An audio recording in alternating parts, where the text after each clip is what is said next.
Tyrod, what's going through your mind when you get the call in the fourth?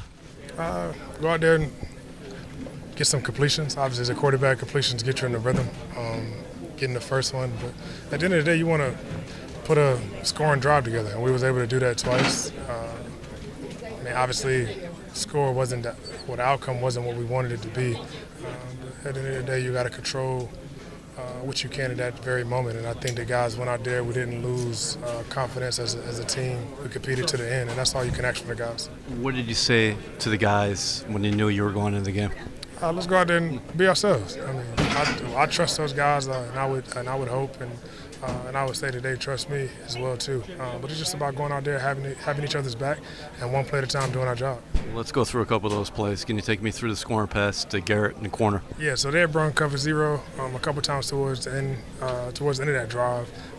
One of them I had to throw away over his head, and I just thought I could give him a chance. Obviously, Garrett is one of the better receivers in this league, and you get him a 50-50 chance. It's more 80-20 when he's around it. So give him a chance to make a play, and he went up and made a great play. How about the two-pointer to Conk? Yeah, we had to change personnel just from a numbers situation, but we talked about that at the TV timeout on the sideline, and it opened up. The safety ended up taking the switch release, and he was one-on-one with the outside backer nickel.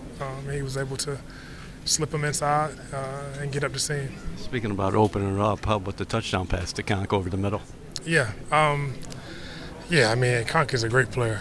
He's played at a high level for us this year.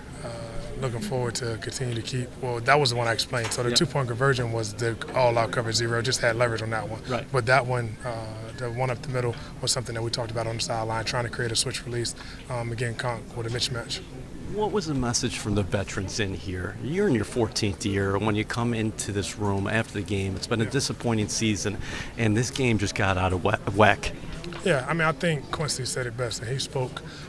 At the end of the day, obviously we're out of the playoffs, and this season hasn't went the way that we wanted it to go. But when you're not in the room, and he said this, the film is what speaks for yourself. So you want to finish off on a good note. We're all getting evaluated. We all are asked to do a job. We want to be able to do that week in and week out at a high level, and it's up to us to finish off on a good note. What's it like for you here seeing the Bills on the opposite side, a team that you started your career with in terms of starting and knowing where they're going? I'm happy for them. We was able to start, I would say, this shift or this change or the feel that you felt today in this stadium. I think we started that back in 2017, breaking that 17-year drought. And I was, obviously proud about that. They've been able to continue to keep building momentum with that. So happy for Sean McDermott. Also happy for Josh. I hope that they do well. Never know, but at the end of the day, it's about focusing on what's in this locker room. It felt good to come back into Buffalo. It's always love when I come here, so it felt good. Rod, appreciate your time. Thank you. God bless. Tyler, how disappointing was this outcome? Seems like you guys were in that game early, and then it was an avalanche. Yeah, I think kind of a little bit of a microcosm of the whole season, right? Just we kept shooting ourselves in the foot, whether it's penalties or whatever it may be. I feel like, like you said, first half is 12-0. We were moving the ball and doing some things. It just seemed like we kind of shot ourselves in the foot when in really bad times. So, and then obviously in the second half, it's embarrassing a little bit to lose like that, but it is what it is. How disappointing was it those first two drives when you guys got deep into their territory, unable to come up with points there, turn the ball over on downs, and then there was an interception off a deflected pass? Yeah, it hurts. You have two long drives, and you're doing some good things. You're moving the ball, and it's deflating when you're doing what you need to do, and then all of a sudden, for whatever reason, you stall out on, don't get a 3rd and 1 or 4th and 1 or whatever it may be, and then obviously the deflection and the pick, it can be deflating for sure.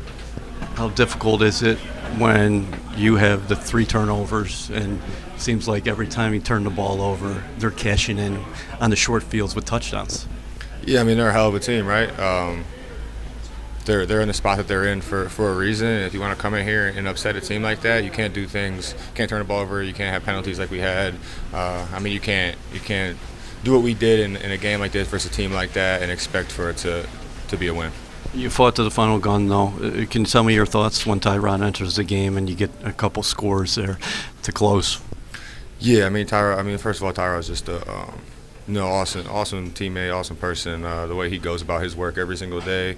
No, it's admirable, I guess to say the least, just to see what he does day in and day out. So to be able to go out there and get in the end zone for him on 2 different occasions, and to obviously to not quit as a unit and play for your guys. I mean, that is important when you're in a situation like this where you're not playing for much, right? It was ugly, but the one thing you can't do as a man, as a professional, is quit. So I guess I'm happy about that. That's not quitting on each other, but and I'm happy for Tyrod. I mean, that's good. That's a good way to go out for him.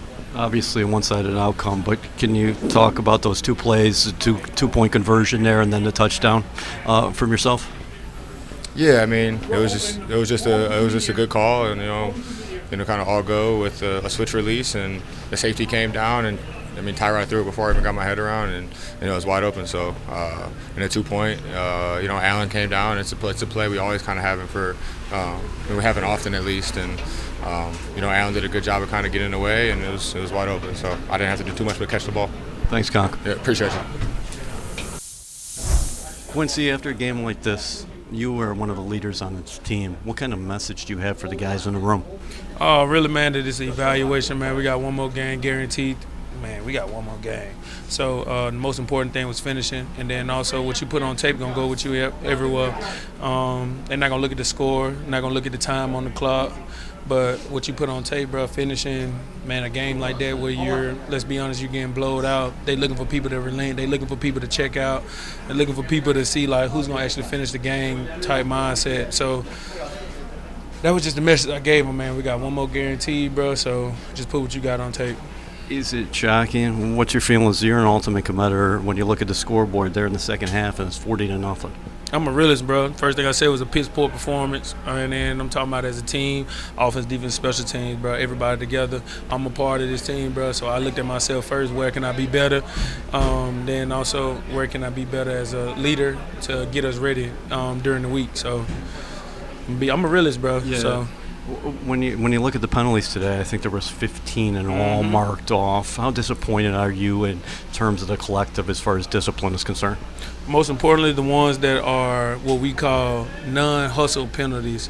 Those are the penalties like after the play, the unnecessary roughness as far as like just being a hothead, really, man. So as we do every week, go back, looking at the penalties, looking at the film, and we grade them as far as like which one of what we call non-hustle penalty and hustle penalty. We had a couple of hustle penalties that was questionable, but I mean, hey, we play a good game, so don't leave it up to the refs. You just mentioned before about the overall performance. Would you say lack of complementary football is what plagued you guys today? Because it seems like they took the ball away, cashed in on their takeaways. Conversely, you guys had trouble at times getting the Bills off the field. Yeah, complimentary football, giving our offense multiple chances. That's our mindset, and that's our job on the field. So we didn't do that. And then also when we get those sudden change type moments, no matter where the ball is, our goal is to keep them out the end zone or keep them to 3, and we didn't do that also. So like I said, me being the leader, number one, I look at myself, and then me looking at the defense first,